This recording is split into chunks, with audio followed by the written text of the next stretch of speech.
nous restons debout et nous allons lire deux textes dans la parole de Dieu. Le premier texte, c'est dans le livre des psaumes. Nous lisons le premier dans les psaumes, psaume 34. Psaume 34, je vais lire à partir du verset 5.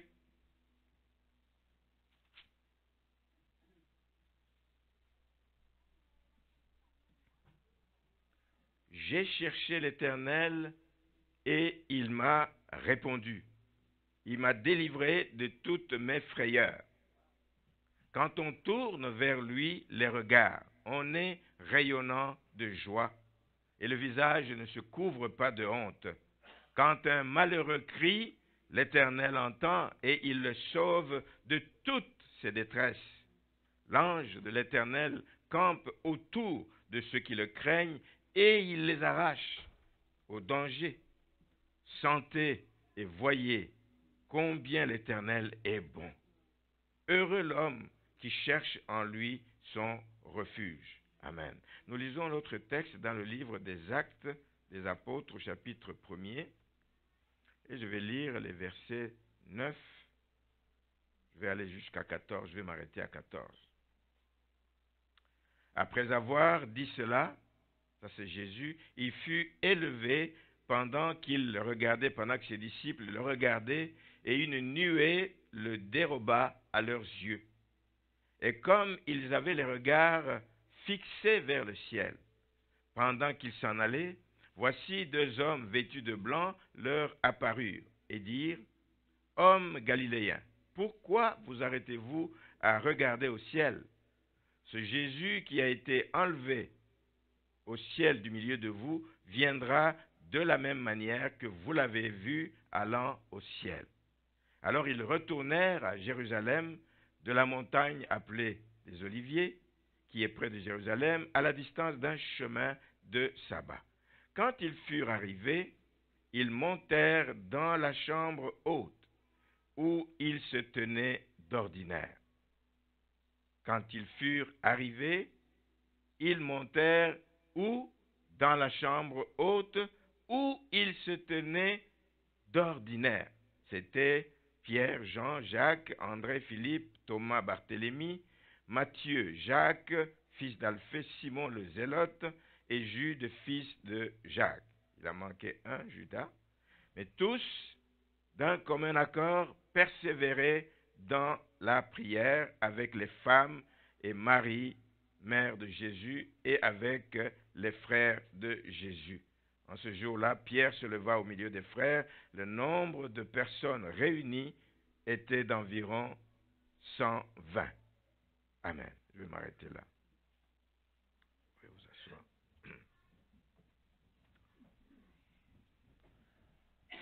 Comme je viens de le dire, nous venons de passer, vous le savez, 3 jours de jeûne et de prière. C'est un rendez-vous important. 3 jours où nous avons cherché la face de Dieu. 3 jours où nous avons parlé à Dieu. 3 jours où nous avons crié à Dieu. 3 jours où nous avons répandu nos cœurs devant Dieu. 3 jours où nous nous sommes bien sentis dans la présence du Seigneur. Alors cette fois-ci, ça a connu une bonne participation. C'était une moyenne de 20 personnes qui venaient pendant les trois soirs, trois soirs. Mais je suis convaincu que même ceux qui ne sont pas venus ont suivi la consigne. Ils ont pris un temps chez eux à la maison. Jeûner et prier, ce n'est pas seulement quand on vient à l'église, on peut jeûner et prier en étant à la maison. J'espère qu'ils ont pris pour qu'ensemble nous soyons de commun accord et en présentant des sujets vers le Seigneur. Il y a même eu cette fois-ci 2 familles qui ont amené des enfants. Là, j'étais béni de voir ça. Ils ont amené des enfants, ce n'est pas des bébés, des enfants de 10, 12 ans qui ont assisté donc et qui ont pris part à cette réunion.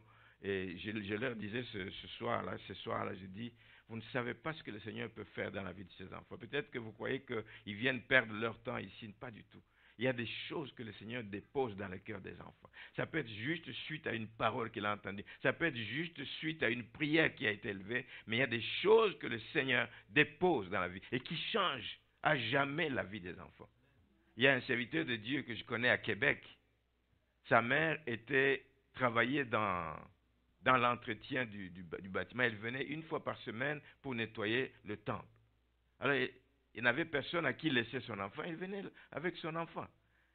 Et l'enfant, quand il est fatigué, se couchait sur les bancs de l'église. Il dormait.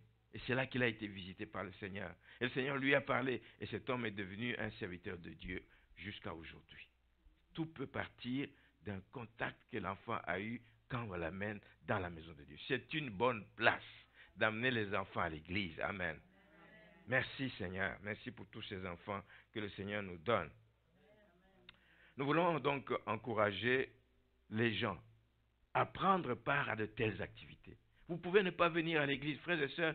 Je ne veux pas que les gens commencent à se sentir, on me check, je n'ai pas envie, ce n'est pas dans mes intentions.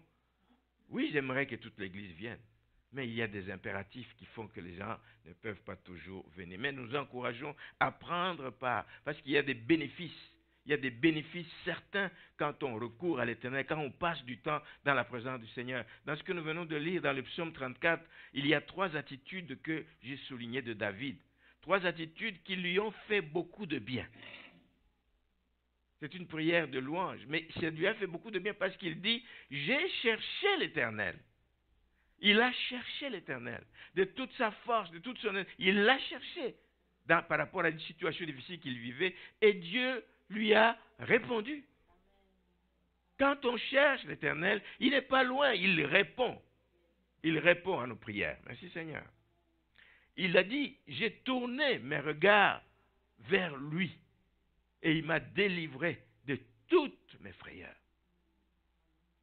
Il y a des moments dans la vie, tu ne sais plus où mettre la tête, des problèmes par-dessus la tête, des menaces de tous côtés. C'est le temps de chercher le Seigneur. C'est le temps de tourner vos regards vers le Seigneur. Il vous voit, il vous connaît, il voit votre cœur, il voit ce que vous vivez. Il ne peut pas être indifférent, il va vous délivrer de tout ce qui vous fait peur. Il a crié à l'Éternel. Le dernier prédicateur qui est venu ici nous a enseigné à crier et à crier sans cesse. Amen. Et son cri a été entendu. Son cri a été entendu. Et Dieu est intervenu et lui a délivré de toutes, et l'a délivré de toutes ses détresses. Ces 3 attitudes parmi tant d'autres. Un autre va se tenir devant le Seigneur à genoux, la tête contre le sol. Il y a tellement d'attitudes dans la prière qu'il n'y en a pas qu'on recommande nécessairement. Il y a tant d'attitudes que nous pouvons développer vis-à-vis du Seigneur quand on est dans un moment de prière, quand on est dans la chambre haute comme ses disciples. Et ça va être ça le titre du message. La culture de la chambre haute. C'est quelque chose que nous devons cultiver dans notre vie. Et nous allons voir c'est quoi la chambre haute. Ce n'est pas seulement une petite pièce qui est dans le coin de la maison. Non, non, non. Nous allons voir que la chambre haute, c'est bien plus qu'une pièce. C'est ce qui s'y fait, c'est ce qui s'y passe. Amen. Merci Seigneur. La culture de la chambre haute. Ce sont des moments importants dans la vie des chrétiens. Pour plusieurs, quand on parle de chambre haute, ça va tout de suite, dans ce texte du livre des Actes des Apôtres, ça évoque tout de suite ce qui s'est passé à la Pentecôte. Oui, c'est vrai. La chambre haute, ils étaient dedans quand le Saint-Esprit est descendu sur eux. Mais cette expérience d'être visité par le Seigneur ne s'est pas faite une seule fois. Mais on trouve pas mal d'autres mentions de la chambre haute bien avant que la Pentecôte soit arrivée. Et j'aimerais ce matin, ça va être passé en revue. Nous allons passer en revue quelques-unes de ces expériences que les gens ont vécues pour dégager c'est quoi la chambre haute, qu'est-ce qui s'y fait, qu'est-ce qu'on peut en retirer. Parce qu'il y a des bénéfices certains quand on est dans la chambre haute. Et nous allons remonter jusque dans l'Ancien Testament. Nous allons aller dans le livre de 1 Roi, au chapitre 17. C'est une histoire connue, je ne vais pas lire, je vais prendre des bouts de passage ici et là, mais c'est l'histoire d'Élie. Élie le récit qui m'intéresse commence au verset 8 du chapitre 17, lorsque le Seigneur Dieu lui demande d'aller chez une veuve à Sarepta, et que c'est la veuve qui va le nourrir. Il aurait pu dire, mais Seigneur, tu ne peux pas trouver mieux où m'envoyer, ce n'était pas ton problème. Va là où le Seigneur t'envoie. Et il devait donc être nourri par une veuve. La Bible nous dit, cette veuve n'avait rien à manger. C'était d'abord un temps de sécheresse.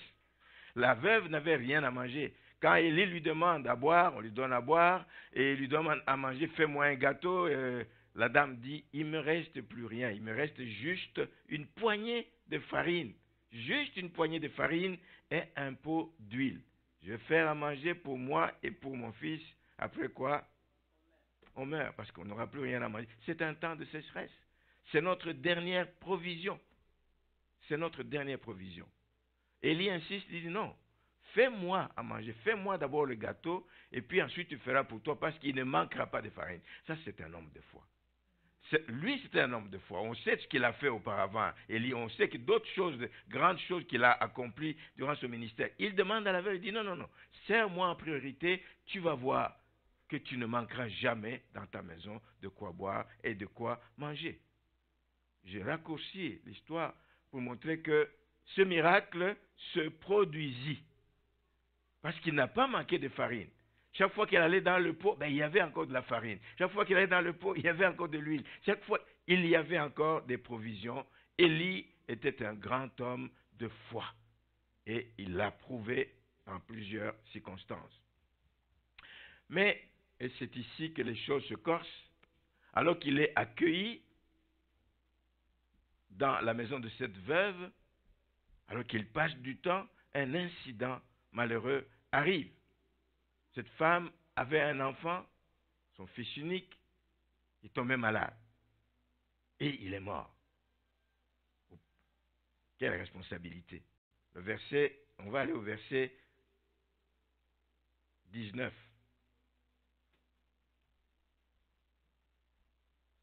Non, verset 17. Après ces choses, le fils de la femme, maîtresse de la maison, devint malade, et sa maladie fut si violente qu'il ne resta plus en lui de respiration. Cette femme dit alors à Élie, « Qu'y a-t-il entre moi et toi, homme de Dieu? Es-tu venu chez moi pour rappeler le souvenir de mon iniquité et pour faire mourir mon fils? » Ouais, jusqu'où elle va. C'est ça qui t'a amené ici. J'étais bien avec mon fils, mais le fait que tu viennes chez moi, mon fils va mourir. Il lui répondit, « Donne-moi ton fils. Donne-le-moi. » Et il le prit du sein de la femme. Il le monta où? Dans la chambre haute. Là où il logeait, où il demeurait. La chambre haute, c'est une pièce qui est souvent bâtie du côté du toit de la maison dans l'ancien temps et où on logeait des gens qui étaient de passage. Mais on va voir que quand on y loge des serviteurs de Dieu, la destination change, de cette pièce change. La destination de cette pièce commence à produire des effets inattendus pour la personne qui l'a logé dedans. Amen. Il prend le fils de cette femme qui est mort, il le monte dans la chambre haute où il demeurait et il le coucha sur son lit. Puis il invoqua l'Éternel et dit, « Éternel mon Dieu, est-ce que tu affligerais au point de faire mourir son fils, même cette veuve? » Elle est déjà affligée par sa condition d'être veuve. Elle est déjà affligée par cette situation. Elle est affligée par cette situation qui est difficile qu'elle vit, mais vas-tu affliger au point de faire mourir son fils, cette veuve chez qui j'ai été reçu comme un hôte? Il ne s'est pas arrêté là. La Bible dit, il s'étendit 3 fois. Parce qu'il l'a fait la première fois, espérant qu'en s'étendant sur l'enfant, l'enfant allait revenir à la vie. Rien à faire. Il s'étend une 2e fois. Rien à faire. Il s'étend une 3e fois sur cet enfant. Il continuait à invoquer l'Éternel. Dans la chambre haute, il n'y a pas de magie. Dans la chambre haute, on invoque l'Éternel. Dans la chambre haute, on crie à Dieu. Dans la chambre haute, on appelle Dieu au secours par rapport au temps difficile que l'on traverse. Et il s'étendit 3 fois sur l'enfant, invoqua l'Éternel et dit, « Éternel, mon Dieu, je t'en prie que l'âme de cet enfant revienne au-dedans de lui. » Et l'Éternel écouta la voix d'Élie et l'âme de l'enfant revint au-dedans de lui, et il fut rendu à la vie. Il prit l'enfant, le descendit de la chambre haute dans la maison, et le donna à sa mère, et dit, voici, vois ton fils est vivant. Et la femme dit à Élie, je reconnais maintenant que tu es un homme de Dieu. Comme s'il ne pouvait pas le reconnaître avant, déjà quand la farine dans le pot. Mais je reconnais, les gens aiment voir des grandes choses. C'était déjà beaucoup. Tu avais un pot un petit peu de farine dans un pot, mais tu puises dedans pour faire à manger, pour faire des gâteaux, ça ne s'épuise pas. Tu ne reconnais pas que nous sommes de Dieu. Il faut qu'on ressuscite l'enfant. Nous sommes parfois comme ça. Hein? On prend à la légère les bénédictions de Dieu. Oh, mais qu'est-ce qu'il a fait pour moi? Dieu nous bénit. Il n'y a pas de grandes, il n'y a pas de petites bénédictions. Il y a le fait que Dieu nous a bénis et nous devons lui être simplement reconnaissants. Nous devons lui être reconnaissants. C'est tout ce que le Seigneur attend de nous. Donc, à la suite de cet incident malheureux, il n'a pas gratté la tête. Il ne s'est pas sauvé. Il pouvait dire, oh, on va m'accuser que c'est moi qui ai tué l'enfant depuis que je suis arrivé dans la maison. Il savait qu'en recourant à Dieu, Dieu ferait quelque chose. Il monte avec l'enfant dans la chambre haute où il vivait. Il s'est mis à genoux pour prier. Une première fois, une deuxième fois, une troisième fois, rien. Mais à la fin, continuant à invoquer, il a persévéré et l'enfant est revenu à la vie. Ce n'est pas parce que l'enfant a été amené dans la chambre haute qu'il est revenu à la vie. Il n'y a rien dans cette chambre. Il n'y a rien. Physiquement, il n'y a pas de gris-gris, il n'y a pas de pouvoir qui est caché dans cette chambre. Mais cet enfant n'est pas revenu à la vie parce qu'il a fait de la magie. Cet enfant est revenu à la vie comme résultat de la prière. Quand on parle de chambre haute, c'est un lieu de prière, mais d'une prière persévérante.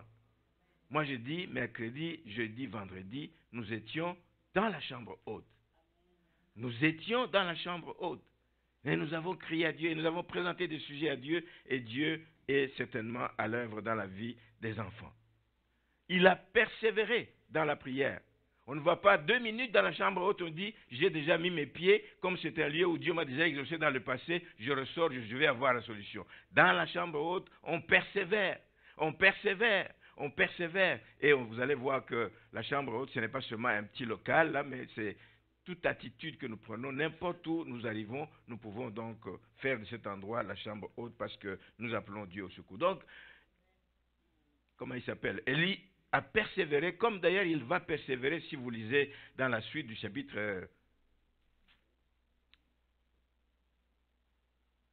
dans le chapitre 18, à partir du verset 41, lorsqu'il devait prier, après qu'ils aient détruit tous les prophètes de Baal et tout ça, et lorsqu'il a fait tomber le feu sur l'autel, il a prié encore pour le retour de la pluie. C'est lui qui a dit que sur ma parole, il n'y aura pas de pluie pendant 3 ans, mais pour que cette pluie revienne, il a dû prier longtemps. Il a dû prier longtemps. Il a envoyé son serviteur, va voir s'il n'y a pas de signe. 7 fois, et à la 7e fois, un petit nuage qui s'élève de la mer. Quand on est dans la présence du Seigneur, on y est avec persévérance. C'est pour ça que je cherchais les paroles de ce chant. Le chant qui dit, je suis avec vous chaque jour, je suis avec vous chaque jour. Recevez ma force chaque jour. Où est-ce que nous recevons la force? Quand nous allons dans sa présence, quand nous cherchons le Seigneur. Recevez ma force, louez et priez chaque jour. Et je vais vous amener à ce que nous comprenions que l'expérience de la chambre haute, on n'y va pas seulement quand on a un cas de mortalité, on n'y va pas seulement quand on a perdu son emploi, on n'y va pas seulement parce que l'enfant est difficile, on y va chaque jour. Chaque jour, on a des besoins pour chaque jour. On va dans la présence du Seigneur chaque jour. Merci Seigneur. Une autre séquence, une autre histoire, on la trouve toujours dans le livre des rois au chapitre 4. Cette fois-ci, ça nous parle du successeur de Élie, qui est Élisée, qui l'a remplacé donc dans ce travail que Élie faisait quand il est monté, enlevé donc au ciel. Et ça nous parle donc un épisode cette fois-ci avec Élisée, le prophète Élisée.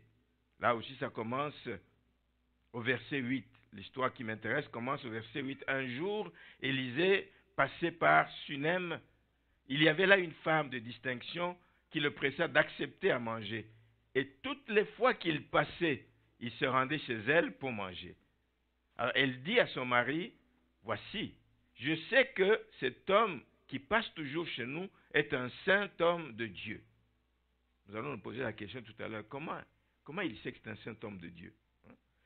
Faisons une petite chambre, dit-elle, avec des murs, et mettons-y pour lui un lit, une table, un siège et un chandelier, afin qu'il s'y retire quand il viendra chez nous. Élisée, étant revenu à Sunem, se retira dans la chambre haute et y coucha. Je vais pour l'instant m'arrêter là.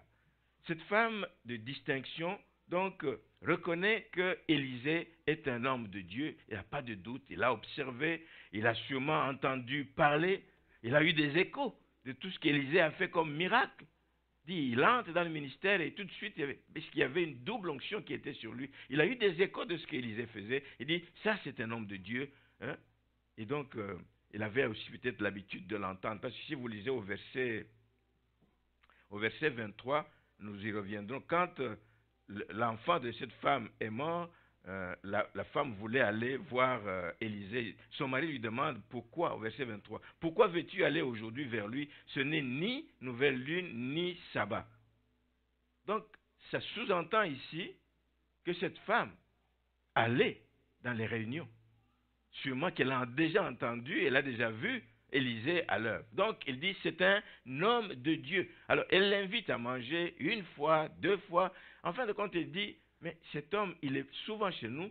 Pourquoi ne pourrions-nous pas arranger une chambre, une pièce où il va coucher quand il est de passage, où il va pouvoir se retirer tranquillement quand il est dans la région. Et ça s'appelle se faire violence. Jésus a dit ceci à ses disciples dans Matthieu 11, 12, que ce sont les violents qui s'emparent du royaume des cieux. C'est des gens qui se font violence, des gens qui font des choses qui leur coûtent cher, qui s'emparent de l'homme. Ici, en faisant ce geste, cette femme et son mari, ils étaient d'accord, la femme n'a rien imposé, les deux étaient d'accord. Ils ont fait un geste qui leur a coûté. Construire une chambre dans une maison, ça a coûté certainement. Ils se sont fait violence, ils l'ont fait sans rien demander à cet homme de Dieu et ils ont attiré la faveur de Dieu dans leur vie, dans leur couple, dans leur maison. Nous le savons parce que c'est des gens, pour les remercier, qu'est-ce qu'on peut faire pour ces gens qui nous ont bâtis? Demanda Géasi à son maître. Qu'est-ce qu'on peut faire pour ces gens? Et Géasi a su que ces gens n'avaient pas d'enfants. Et il dit à son maître, il dit, mais ils n'ont pas d'enfants. Et du coup, on sait que Élisée a dit que dans un an, quand je serai de passage, donc tu auras déjà eu un enfant. Donc, c'est au chapitre 4 et 16, oui. Élisée lui dit, à cette même époque, l'année prochaine, tu embrasseras un fils. Pour avoir fait ce geste, pour s'être fait violence, elle a accueilli l'homme de Dieu et la bénédiction du Seigneur est tombée dans leur vie. Tu auras un fils. Et elle dit non, parce que sans doute l'âge était passé, ou bien ils avaient tout essayé, rien ne marchait. Il dit, non mon Seigneur, homme de Dieu, ne me trompe pas, ne trompe pas ta servante. C'était difficile à croire. Mais l'homme de Dieu avait parlé de la part du Seigneur. La faveur de Dieu était tombée dans la vie de cette personne. Ils eurent un fils et ils ont été bénis. Merci Seigneur. Accueillir les hommes de Dieu, ça attire la faveur de Dieu dans la maison des gens. Amen. Et donc, nous savons l'histoire de Obed aussi, quand l'arche avait été emportée chez les Philistins, quand l'arche est revenue. David a eu peur d'accueillir l'arche parce qu'il voyait que partout où elle passait, les gens tombaient malades. Et tout. Il a eu peur, etc. Il a eu surtout peur quand il a vu que, en voulant faire du bien, on a transporté sur un chariot en or, croyant bien faire, et que le fait que Uza a touché juste sur le coffre de l'arche pour empêcher que ça tombe, il est mort sur le champ. Il dit non, je ne peux pas accueillir l'arche chez moi. Mais il y a un homme qui a accueilli l'arche, il s'appelle Obed. La Bible dit, vous pourrez aller voir ça dans le livre de 2 Samuel au chapitre 6, qu'Obed, en accueillant l'arche dans sa maison, a été béni, et tout le monde a su qu'il a été béni, et ça a créé des jalousies sans doute autour de lui. Merci Seigneur. Donc, Obed a accueilli l'arche et il a été béni. Alors, cet enfant, comme dans le cas d'Élie, a malheureusement connu aussi un problème. L'enfant qui est né de cette femme a connu un problème, mais un problème grave parce que ça a entraîné la mort de cet enfant. Même scénario, la mère prend l'enfant, l'amène dans la chambre haute et le couche dans la chambre haute ou sur le lit de l'homme de Dieu. Il dit, c'est toi qui as prié, c'est toi qui m'as dit que j'aurais un enfant, voilà maintenant, il le dépose là-bas, elle dépose cet enfant, mais rien ne s'est produit. Voyez-vous, ce n'est pas parce que tu amènes cet enfant dans la chambre haute ou coucher l'homme de Dieu qu'un miracle va se produire. Rien ne s'est produit. Il a laissé l'enfant et elle s'est rendue rencontrer cette femme pour essayer pour lui annoncer évidemment cette triste nouvelle. Élisée pense bien faire, il dit, bon écoute, je vais envoyer mon serviteur, il dit, prends mon bâton et va déposer le bâton sur le visage de l'enfant, il devrait ressusciter. Il est allé, il a essayé une fois, 2 fois, je ne sais pas, mais il n'y a rien qui a donné. Il est revenu vers eux, il les a trouvés en cours de route, revenant avec la femme, parce que la femme dit, je ne te laisserai pas. C'est toi qui as prié pour cet enfant, c'est toi qui me l'as donné, tu viens me créer des troubles, tu vas venir avec moi, il va faire quelque chose. Et Élisée est revenu et il est arrivé dans la maison. La Bible dit qu'il monta où était l'enfant et il ferma la porte et il s'est mis à prier. Il s'est mis à prier. On va lire le verset 32.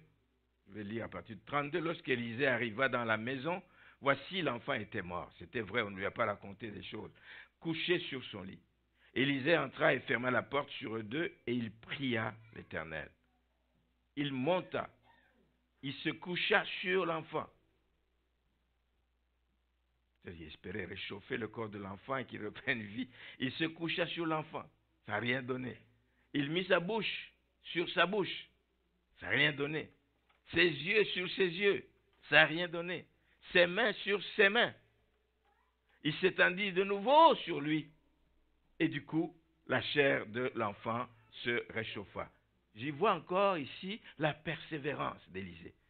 Il aurait pu dire du premier coup, il dit, j'ai essayé on a mis le bâton, ça n'a pas marché. J'ai touché, on n'a pas marché. J'ai mis ma tête sur lui, je me suis penché, ça n'a rien donné. Malheureusement, c'est ça, c'était pas la volonté de Dieu Des fois, on arrive, quand ça devient difficile, on dit, c'était pas la volonté de Dieu. Non. La persévérance finit par produire des résultats. Il se couche sur l'enfant, il met sa bouche, ses mains, etc. C'est un modèle de persévérance. Quand on va dans la chambre haute, c'est pour avoir des résultats. Amen. Il faut y aller avec foi parce qu'on s'attend d'avoir des résultats. Aujourd'hui, quand on amène quelqu'un à l'hôpital, c'est vite à la morgue. Là-bas. Je crois qu'on l'aurait vite fait là-bas aussi de l'amener à la morgue. Aujourd'hui, on fait 2-3 essais à la morgue, 2-3 essais soins palliatifs, 2-3 essais.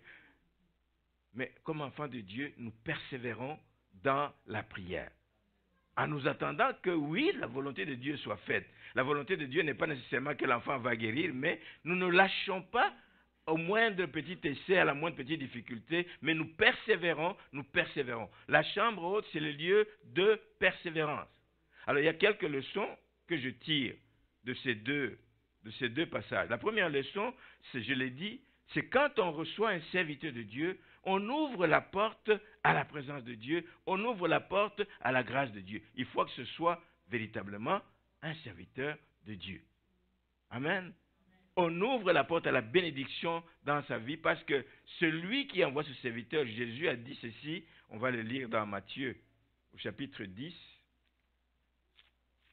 au verset 40. Au verset 40, il est dit ceci, celui qui vous reçoit, disait-il à ses disciples quand il les envoyait, il dit, celui qui vous reçoit, me reçoit. Et celui qui me reçoit, reçoit celui qui m'a envoyé.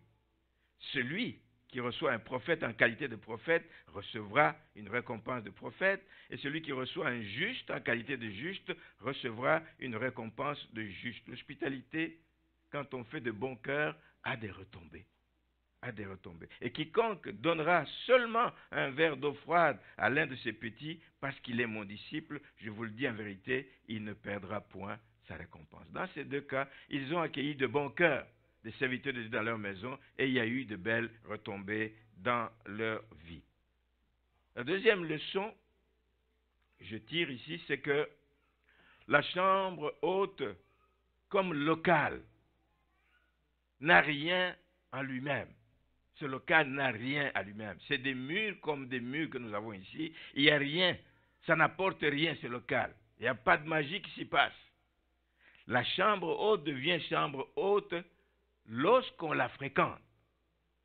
Lorsqu'on la fréquente, parce qu'on va rencontrer Dieu, parce qu'on va parler à Dieu, parce qu'on se sort de tout le bruit de gauche à droite, on s'enferme quelque part où on est en paix, dans la quiétude, on consacre du temps dans la chambre. Voici ce qui fait la différence de ce local. C'est un local, j'ai vu il y a beaucoup d'années en arrière, un pasteur, un homme de Dieu, qui avait dans sa maison une petite pièce, pas très propre, je vous le dis tout de suite, pas très propre, mais il n'y avait rien dedans que des nattes par terre.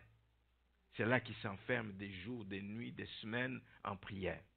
Un jour, il a amené un grand monsieur, c'est une autorité qui était le gouverneur de la Banque centrale, mais il était ministre ou quelque chose comme ça, mais il a perdu son poste. Mais là, il a commencé à chercher le Seigneur. Et il a été mis en contact avec cet homme de Dieu. Cet homme de Dieu a dit, tu viens me voir, mais moi, tout ce que j'ai à t'offrir, c'est qu'on aille dans la chambre haute, qu'on aille dans cette pièce. C'est là que j'appelle le Seigneur. Et chaque fois que je l'ai appelé dans cette pièce, j'ai vu la gloire de Dieu, j'ai vu la main de Dieu. Ils se sont enfermés pendant 3 jours de jeûne et de prière. C'est sec là-bas. Hein? C'est sec. 3 jours. Ils ont prié. Ils ont prié. Le Seigneur parle tantôt d'une manière, tantôt d'une autre. Et tout d'un coup, l'homme de Dieu voit dans une vision.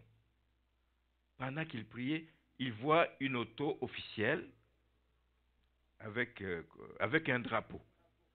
Avec un drapeau. Oui, le gars était gouverneur de la Banque centrale, il avait perdu son poste, mais là, avant même qu'il le sache, le Seigneur a montré qu'il y a une nomination qui était en route pour lui. Et quelques jours après, il est sorti de là, on l'appelle à la présidence, tu es nommé ministre, je ne sais pas de quoi. Il est nommé ministre. C'est l'histoire de ce drapeau qui flottait sur une voiture officielle. La réponse, il l'a eue dans la chambre haute. La réponse, il l'a eue sur des nattes. La réponse, il l'a eue dans une chambre qui n'était pas propre. Les murs, moi je suis déjà entré dans cette chambre, ce n'était pas propre. Mais ce n'est pas ça que Dieu regarde. Dieu regarde les cœurs. Ils l'ont cherché avec force, ils l'ont cherché avec conviction et Dieu a répondu. La chambre haute, comme le cas lui-même, n'a rien. Mais c'est vrai qu'on fréquente ce lieu. Quand on y va, on y consacre du temps pour chercher la face de Dieu. Voici ce qui produit la différence. Voici ce qui amène la puissance à se manifester dans la vie de celui qui fréquente la chambre haute. Aimez-vous la chambre haute? Aimez-vous la chambre haute? Il y a un amen qui vient de très loin là-bas. Aimez-vous la chambre haute? Amen. Quand on est dans la chambre haute,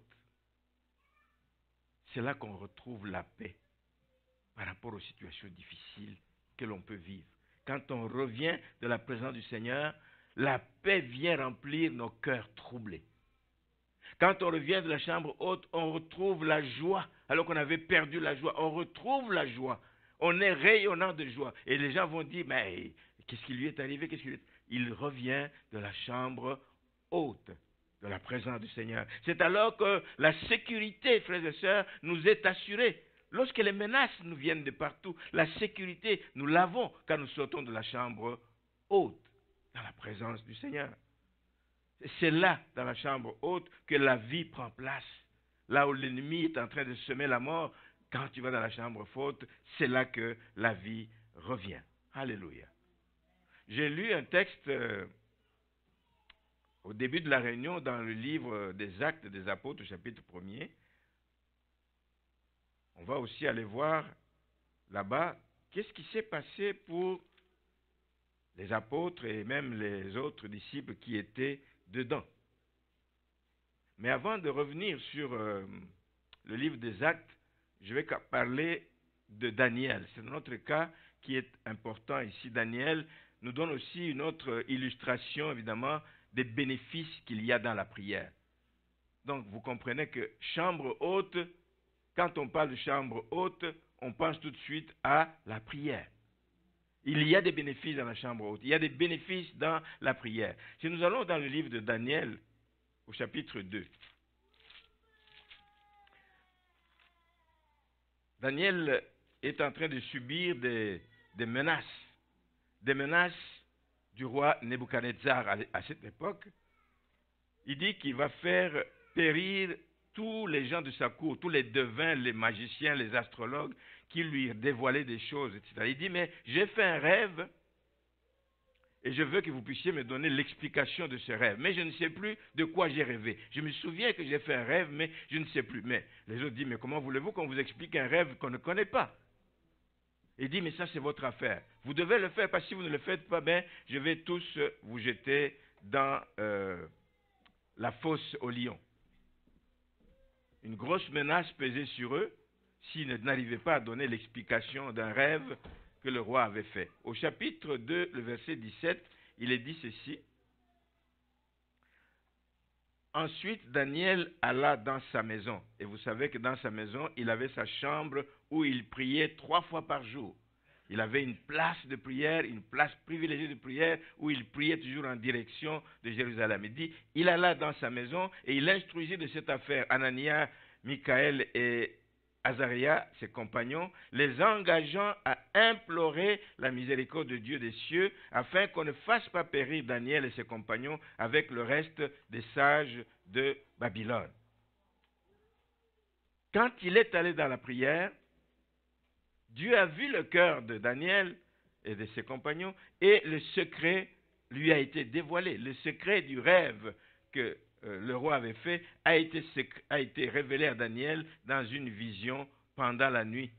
Et Daniel bénit le Dieu des cieux. Tu ne peux pas aller chercher la face de l'Éternel et rentrer comme tu es venu. Dieu va faire quelque chose. Dieu va te révéler. Dieu va te parler. Daniel prit la parole et dit, béni soit le nom de Dieu d'éternité en éternité. À lui appartiennent la sagesse et la force. C'est lui qui change les temps et les circonstances. Il a eu l'explication de ses rêves.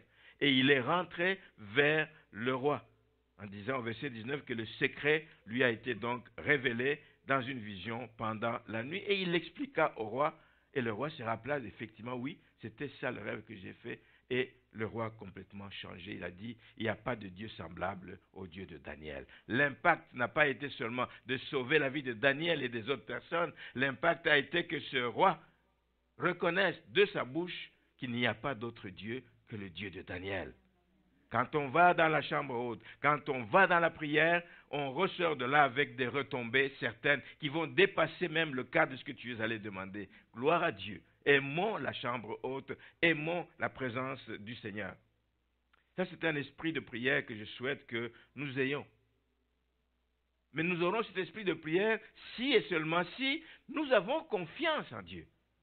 Tu ne vas pas aller te mettre dans la présence de quelqu'un de qui tu n'attends rien, qui dit, j'ai déjà été, il m'a menti, j'ai déjà été, il m'a promis, il n'a pas réalisé. Mais nous savons que le Dieu que nous prions, le Dieu que nous servons, le Dieu de qui nous attendons toutes choses est un Dieu bon, il est un Dieu fidèle, il est derrière ses promesses et il veille à ce que ses promesses s'accomplissent. Alors, quelle que soit la nature du problème, on sait que Dieu est capable d'agir. Il est capable. Il n'y a rien qui lui soit impossible. Que Dieu nous aide à atteindre ce niveau de foi. Ce niveau de foi qui nous pousse à croire que celui vers qui nous allons est capable. Celui vers qui nous allons nous aime. Celui vers qui nous allons voir notre condition misérable, difficile dans laquelle on est. Et celui vers qui nous allons nous veut du bien. Quand nous y allons avec ce sentiment, quand nous y allons avec cette conviction, quand nous nous approchons avec assurance, des choses se produisent. Amen. Des choses se produisent. Merci Seigneur. dans le livre de Daniel, toujours au chapitre 6. C'est un autre épisode, cette fois-ci, du temps d'un autre roi, le roi Darius. Lui, il venait de promulguer, je raccourcis la chose, il venait de promulguer un décret qui demandait que tout le monde devait désormais adresser les prières, non pas à son Dieu, quel que soit le Dieu, non pas à un homme quelconque, mais toutes les prières sur tout le territoire de son royaume devaient être adressées au roi Darius. Et ceux qui ne le font pas, ils vont être jetés dans la fosse aux lions. Nous savons qui a monté cette cabale. Nous savons qui a monté ce coup. C'est des gens qui en voulaient, les gens qui étaient jaloux du poste et de la considération que les différents rois avaient vis-à-vis de Daniel. C'est des gens qui connaissaient la vie de prière de Daniel. 3 fois par jour. Il avait des responsabilités importantes, mais il trouvait le temps. Nous, on ne trouve pas le temps de prier. On n'a pas les mêmes responsabilités que Daniel. Il avait de hautes responsabilités. Mais il trouvait le temps de prier. Mais il dit, mais ceux qui vont prier quelque chose d'autre ou quelqu'un d'autre que le roi Darius, ils vont être jetés dans la fosse aux lions. Pensez-vous que ça a inquiété Daniel? Et il dit, oh là là, tout ce que vous faites, c'est des tentatives vaines. Parce que le Dieu que je sers, peu importe les menaces que vous allez me présenter, mon temps avec Dieu est précieux. Rien et personne ne va m'empêcher de le faire. Il a continué à aller dans sa chambre. Et il ne l'a pas fait en cachette. Il ouvrait la fenêtre pour que les gens l'entendent, éventuellement qu'ils passent, qu'ils puissent le voir.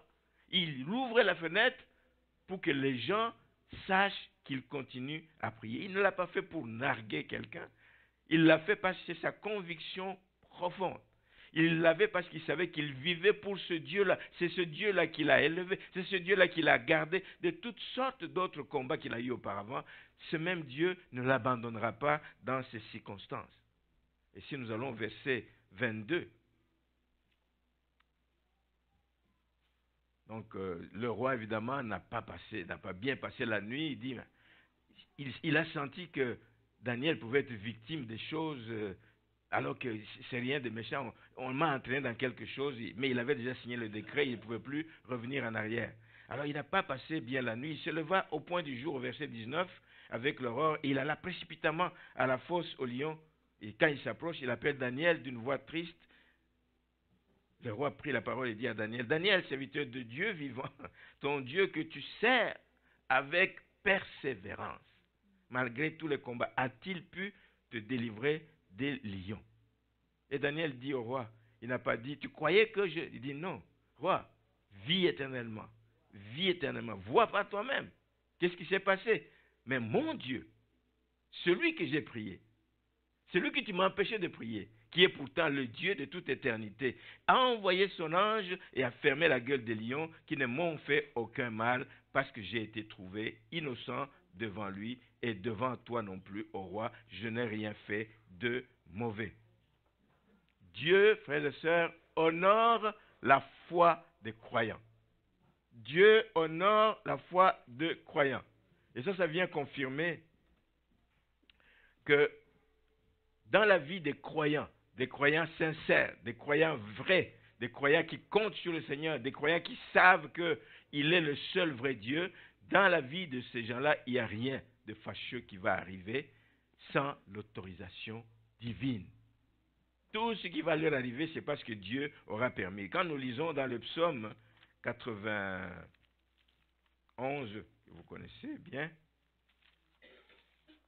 au verset 1er, il est dit, « Celui qui demeure sous l'abri du Très-Haut repose à l'ombre du Tout-Puissant. » Pensez-vous que quand nous allons prendre du temps dans la présence du Seigneur, on est à l'abri du Tout-Puissant? Oui.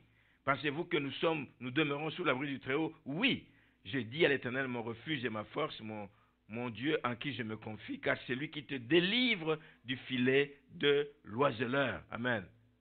Ce psaume nous assure que ceux qui se confient à l'Éternel, rien de fâcheux ne va leur arriver. Non seulement que Daniel a été épargné, mais au verset 24 du livre de Daniel, le chapitre qu'on lisait tout à l'heure,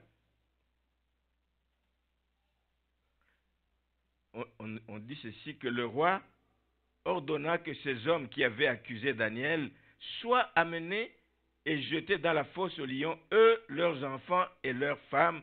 Et avant qu'ils soient parvenus au fond de la fosse, les lions les saisirent et brisèrent tous leurs os. Ceux qui se mettent à l'abri du Tout-Puissant sont épargnés, mais les méchants, au verset 8 du psaume 91, il est dit, « De tes yeux, tu regarderas et tu verras la rétribution des méchants. » Ceux qui lui voulaient du mal, c'est eux qui ont été avalés, eux et leurs familles, par ces lions. Amen. Et ils ont brisé tous leurs os. Et il y a une autre leçon que l'on peut tirer ici, c'est que la chambre haute, oui, ça peut être dans une chambre, mais la chambre haute, ça peut être aussi un lieu précis. Dans ta maison, ça peut être au salon, ça peut être ta cuisine. J'ai déjà parlé ici de la maman de Wesley, je crois, qui avait beaucoup d'enfants. Avec une petite maison, tu ne peux pas mettre une chambre de côté pour prier. J'ai déjà dit que cette femme priait chaque jour. Il y a des heures qu'elle devait prier et la consigne avait déjà été donnée à ses enfants. Et ses enfants respectaient. Quand la maman faisait le geste, elle entrait dans sa chambre haute comment? En se couvrant avec un tissu. Quand elle se couvrait la tête, elle était où? Dans la chambre haute. Elle était en contact avec son Dieu. Et j'allais dire, rien ne bougeait. Les enfants savaient qu'il faut respecter ce temps. Elle est en communion avec Dieu. Ça peut être un lieu précis. Ça peut être un moment précis. Mais un temps de qualité que tu prends. Même quand tu es au travail, tu peux aller à la salle de bain. Tu t'enfermes dans la toilette. Parce que tu veux communiquer avec Dieu, tu veux communier avec Dieu de manière intense, de manière spéciale. Tu vas dans un lieu secret, personne ne sait ce qui se passe dans celui-là, parce que tu communiques avec Dieu. Ça peut être un lieu précis, ce n'est pas seulement une chambre, tout le monde n'a pas la possibilité de réserver une chambre pour ce genre de rencontre. Ça peut être un coin de ta maison. C'est là ton lieu de rendez-vous.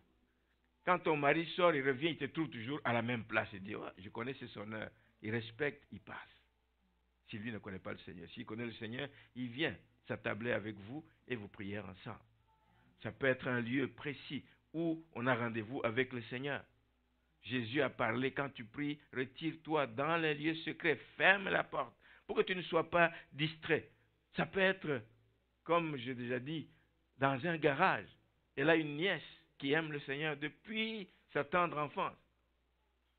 Chaque jour, et on l'a vécu quand on était chez eux au mois de février, elle vient du travail avec son auto, elle entre dans son garage, et puis silence. Et puis vous attendez, et vous ne voyez personne. Plusieurs jours, j'ai observé ça, j'ai dit, mais j'ai entendu qu'on a ouvert le garage pour telle personne, mais elle est où? Alors ils m'ont avoué, ils disent, non, elle c'est 1 heure. Quand elle arrive à la maison, 1 heure dans le garage, dans son auto, communique avec le trône de grâce. Chaque jour, c'est une culture qu'elle a choisi d'avoir. Et Dieu l'aime.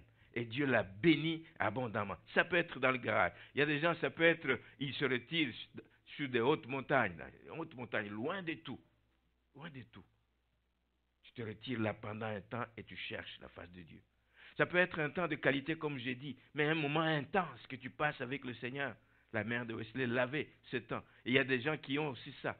Aujourd'hui, nous avons tellement de gadgets, des montres qui peuvent sonner à toute heure. Tu t'arrêtes, tu es même au travail. Personne ne sait. Tu es en silence intérieurement, tu pries. C'est mon heure, c'est mon rendez-vous. Je suis en ce moment dans la chambre haute. Ça peut être un temps que tu prends dans la journée et que tu passes avec le Seigneur. Pierre, dans le livre des Actes des Apôtres, avant qu'il n'aille chez Corneille, lui, il priait sur le toit de sa maison. Sur le toit de sa maison. C'est là qu'il priait. C'était sa chambre haute là-bas. Jésus allait dans les lieux déserts. Jésus choisissait des heures où il allait. Pas quand il est le plus sollicité, de bonne heure. Il se lève de bonne heure. Il se retire dans les lieux déserts. Il est en communion avec son Père. Même quand tu es en prison, comme Jean, quand il a été relégué à l'île de Patmos, c'était un temps intense où Dieu lui a révélé une des plus grandes révélations qui n'a jamais existé, qui n'a jamais été faite auparavant. Il était en prison. Mais là où les gens croyaient qu'il était en prison, je dis toujours, personne ne pouvait Il était entouré d'eau partout. Il n'avait pas de bateau pour traverser. Donc, il était condamné à vivre là-bas. Mais on ne pouvait pas. Il ne pouvait pas avoir de contact avec les autres disciples de Jésus-Christ. Il pouvait avoir contact avec personne. Mais on ne pouvait pas l'empêcher d'entrer en contact avec le ciel. Et chaque fois qu'il prenait le temps, Dieu lui révélait des choses extraordinaires. Donc, c'est une culture. On se le met en tête. La prière, ce n'est pas seulement quand on vient à l'église. La prière, ce n'est pas seulement quand on arrive à la maison. La prière, ça peut être partout, partout où on se trouve. Dans le train, dans l'autobus, tu gardes silence et tu communiques avec le temps, avec le Seigneur. Tu prends le temps avec le Seigneur. Donc, je voudrais vous exhorter en terminant ce matin à prendre ce temps, que ce soit comme une culture pour nous ici à l'Assomption. Je vous dis que c'est un temps d'abord personnel. Il ne faut pas dire nous allons attendre chaque fois que l'Église programme 3 jours de jeûne et prière.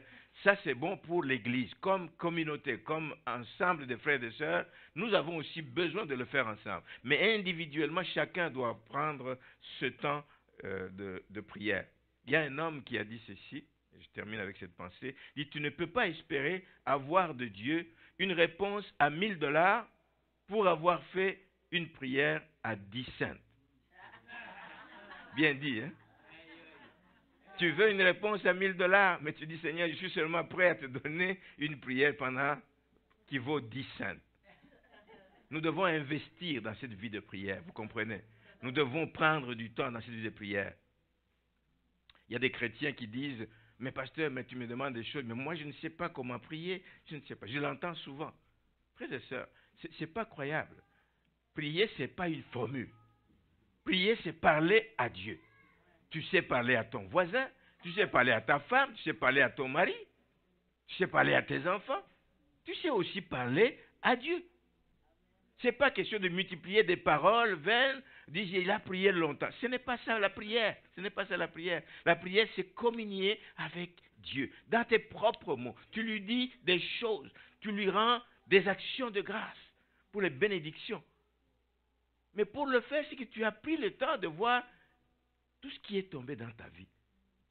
Dans la vie, ce n'est pas courir seulement. Il faut s'arrêter des fois pour dire, où est-ce que j'en suis avec ma marche au Seigneur? Dire, oh, waouh, cette année j'ai été béni. Regarde ça. Et la prière est partie. Je te bénis, Seigneur, pour cette bénédiction. Je te bénis pour mes enfants que tu as sortis de la drogue. Je te bénis, Seigneur, pour mon enfant que tu as délivré de tel type de dépendance. Je te bénis pour la promotion que j'ai. Il y a tellement de choses. Je te bénis pour mon église. Bénissez Dieu pour votre église. Amen. Gloire à Dieu. On a des sujets de louange. La louange, c'est quelque chose de fort. Et ça peut être une louange chantée aussi. Prier, en chantant, tu peux être tenté de louer Dieu. Et nous savons comment la louange était forte dans le temps. Quand ils allaient à la guerre, ils étaient précédés par qui? Par les chantres. Ils allaient devant. Ils étaient exposés parce qu'ils savaient combien la louange ébranle le camp de l'ennemi. Ébranle le camp de l'ennemi. Louez le Seigneur. Rendez gloire et honneur à notre Dieu. Amen. Quand Salomon a fait la dédicace du temple qu'il venait de construire, il a fait une belle prière, une longue prière. Rien ne s'est passé. Mais c'est lorsque tous sont venus, sacrificateurs, tout le monde chante, etc. Et lorsqu'ils ont commencé à jouer tous les instruments ensemble, que la gloire de Dieu est descendue. La louange est forte, la louange a un grand impact et touche le cœur de Dieu. À Jéricho, souvenez-vous à Jéricho. Faites le tour 7 fois. Ne cognez pas sur les murs pour ceux qui s'écroulent. Ne faites rien. Tournez seulement en chantant des louanges à Dieu et la muraille s'est écroulée. La prière, c'est un temps de confession aussi. On n'est pas parfait. On a passé une journée difficile, on s'est énervé. On prend le temps. Si je te demande pardon, Seigneur, ça a été une journée exécrable. Je me suis comporté comme un païen. Je te demande pardon, Seigneur. Purifie-moi, lave-moi. Je ne peux pas dormir avec cette colère. La prière, c'est ça aussi. La prière, c'est cette reconnaissance. La prière, ça peut aussi être une déclaration. Tu t'appropries les promesses de Dieu. Avec la Bible, tu vas dans la Bible, les promesses de Dieu. Tu les prends, Seigneur. Tu as dit ceci. Tu as dit que je serai la tête et non la queue. Regarde ce qui se passe. Et du coup, la prière est partie. L'appropriation des promesses de Dieu Et c'est aussi l'intercession en faveur des autres. Tu ne vis pas que pour toi-même. Tu es responsable de ton frère, de ta soeur. Tu sais qu'un frère, une soeur dans l'église, est-ce que vous prenez le temps de prier pour eux à la maison? Priez les uns pour les autres. C'est notre responsabilité. Donc, ce n'est pas qu'il manque des occasions ni des façons de prier. Donc, je réitère mon invitation ce matin à développer la culture de la chambre haute. Chacun de vous, chacun de nous en a besoin d'un temps seul et pas attendre seulement d'aller à l'église. Et puis chaque église qui veut avoir un impact, forcément, doit aussi programmer ce genre de rendez-vous. Merci Seigneur. Ce que je termine en faisant juste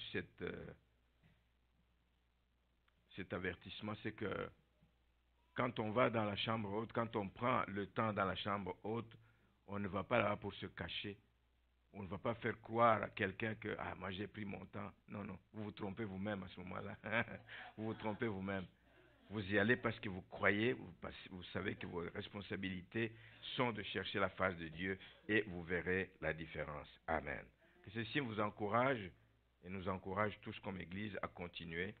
Donc attendez-vous que l'année prochaine, nous ayons encore d'autres rencontres comme on a eu cette année parce que c'était plus que bénissant. Amen.